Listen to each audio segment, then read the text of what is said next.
సజీవుడైన దేవునికి స్తోత్రములు. ప్రభు నామములో మీకు వందనములు. 2026 మే 26వ తారీఖు ఏర్పరచబడిన దైవవాక్యం లూకా 16:19 నుండి 21 వరకు. ధనవంతుడొకడుండెను. అతడు ఉదారంగు బట్టలను, సన్నపు నార వస్త్రములను ధరించుకుని ప్రతిదినము బహుగా సుఖపడుచూ ఉండువాడు. లాజరు అను ఒక దరిద్రుడు ఉండెను. వాడు కురుపులతో నిండిన వాడై ధనవంతుని ఇంట వాకిట పడియుండి అతని బల్ల నుండి పడు రొట్టె ముక్కలను ఆకలి తీర్చుకొనగోరెను. అంతేకాక కుక్కలు వచ్చి వాని కురుపులు నాకెను. ఈ యొక్క విషయాన్ని మనము చూడగలిగితే, ప్రభువునందు ప్రియమైన వారలారా, క్రొత్త నిబంధన గ్రంథమందు ప్రభు చెప్పిన ఉపమానాలు వ్రాయబడి ఉన్నాయి. అదే సమయాన వాస్తవముగా జరిగిన సంఘటనలు కూడా వ్రాయబడి ఉన్నాయి. ధనవంతుడు లాజరు చరిత్ర ఉపమానము కాదు, అది నిజమైన సంఘటన. కారణం, ఇందులో పేరులు సహితము చెప్పబడి ఉన్నాయి. ఉపమానములలో ఆ విధంగా చెప్పబడలేదు. ధనవంతుడును లాజరును ఒకే చోట ఉండగలిగారు. అయితే ధనవంతుడు సుఖించుచూ ఉండగలిగాడు. అతడు కట్టుకుని ఉండిన వస్త్రం బహు ఖరీదు కలిగినది. అతని భోజనము కూడా ఎంతో రుచి కలిగినది. అతడు ఎవరిని గూర్చి ఎంత మాత్రము పట్టించుకోలేదు. అతనికి మేలు చేయి శక్తి కూడా ఉండగలిగాని. కానీ తన ఇంటి గుమ్మమందు పడి ఉండిన లాజరునకు ఏమాత్రము ఏది కానీ తాను చేయలేకపోయాడు. దైవవాక్యం మనకు చెబుతుంది, సామెతలు 3:27లో, మేలు చేయుట నీ చేతనైనప్పుడు దాన్ని పొందదగిన వారికి చెయ్యకుండా వెనుక తీయకము. లాజరు భయభక్తి కలిగిన వాడై ఉండగలిగాడు. దేవుడు అతని కొరకు ఒక దూతను కూడా నియమించి ఉండగలిగాడు. అయినా అతడు లేమిలో అల్లాడుచూ ఉండగలిగాడు. అతని శరీరములో వ్యాధి, కురుపులు, పుండ్లు, వేదన, కుక్కకు పెట్టు తిండి కూడా అతనికి లభించలేకపోయాది. అతడు ఎంత వేదన చెందుచున్నాడో మనం అర్థం చేసుకోవాలి. అయితే ఒక రోజున మనము చూడగలిగితే, ధనవంతుడు మరణించాడు, లాజరు కూడా మరణించాడు. ఆ దరిద్రుడు చనిపోయి దేవదూతల చేత అబ్రహాము రొమ్మున ఆనుకొనుటకు కొనిపోబడ్డాడు. ధనవంతుడు కూడా చనిపోయి పాతి పెట్టబడగలిగాడు.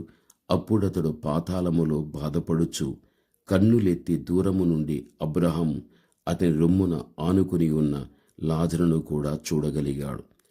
ఉభయుల మరణములో ఎంత వ్యత్యాసముందో దీన్ని బట్టి మనకు తెలిసి వస్తూ ఉన్నది. ఇహమందు ఎంత పేదవారైనను సరే, రక్షణ పొందిన వారందరికీ ప్రభువు తన దూతలను పరిచారము చేయుటకై సేవకులైన ఆత్మలను దేవుడు పంపుచున్నాడు అని హెబ్రీ 1:14లో చూడగలం. ప్రభువునందు ప్రియమైన వారలారా, ధనవంతుని యొక్క పాపం ఏమిటి అంటే, మేలైనది చెయ్య నెరిగియు అలాగూ చేయని వానికి పాపము అని చెప్పబడుతుంటున్నది. బీద లాజరునకు సహాయపడే సమయము, సందర్భములు ధనవంతునికి ఎక్కువగా ఉండెను, కానీ అతడు మేలు చెయ్యలేదు. ఇది మనం అర్థం చేసుకోవాలి. ఆ కారణాన్ని బట్టి అతడేమో యాతన పడే స్థలం, ఇతడేమో నెమ్మది పొందే స్థలం.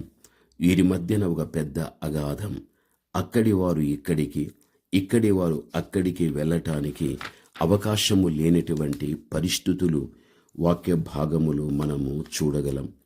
ప్రభువునందు ప్రియమైనటువంటి వారలారా, దేవుని యొక్క బిడ్డలైన మన జీవితంలో మనం ఈ భూమి మీద మనము ఉన్నంత కాలము మన మనస్సాక్షికి విరోధమైనటువంటి ఏ తప్పు కూడా మనము చేయకుండా దేవుడు మనకిచ్చినటువంటి ఆత్మీయతను కాపాడుకుంటూ దాన్ని కొనసాగించాలి.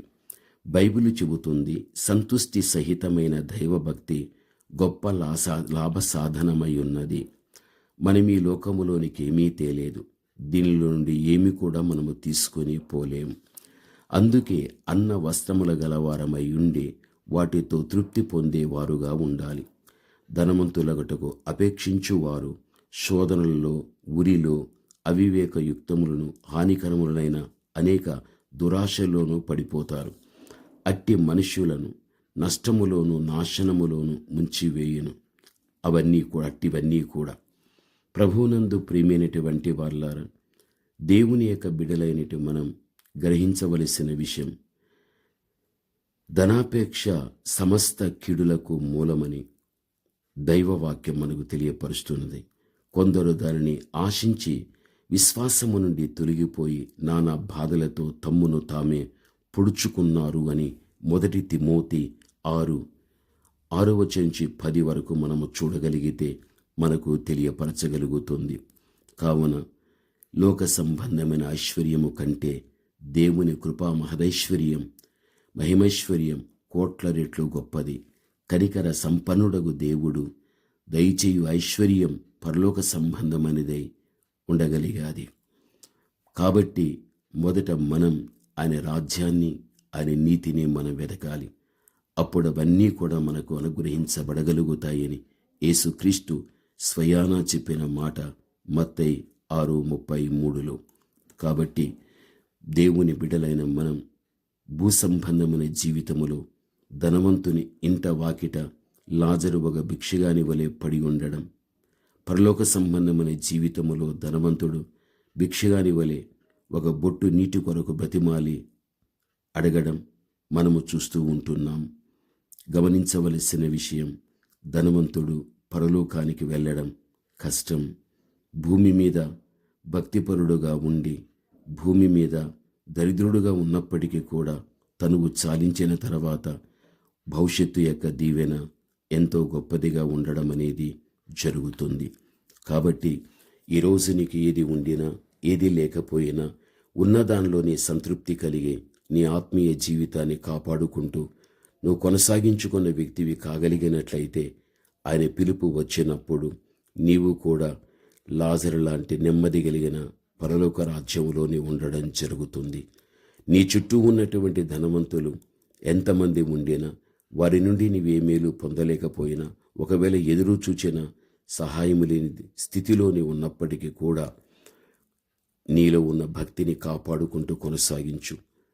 పరలోకం సొంతం చేసుకోగలుగుతావు. ప్రార్థన. పరమ తండ్రి అయిన దేవా, మీ బిడ్డలు తండ్రి మీ మాటలు వినగలిగారు. దేవా, ఉన్నదానిలో నీ సంతృప్తి కలిగి తండ్రి తమ యొక్క ఆత్మీయ జీవితాన్ని కాపాడుకొని నీ పిలుపు వచ్చినప్పుడు దేవా మీరు ఉన్న స్థలములో మీ బిడ్డలను ఉంచి భవిష్యత్తు యొక్క దీవెనతో నింపు దేవుడై ఉంటున్నారు. ప్రతి బిడ్డను మీరు దీవించండి. యేసు నామములో ప్రార్థిస్తున్నాము తండ్రి. ఆమేన్.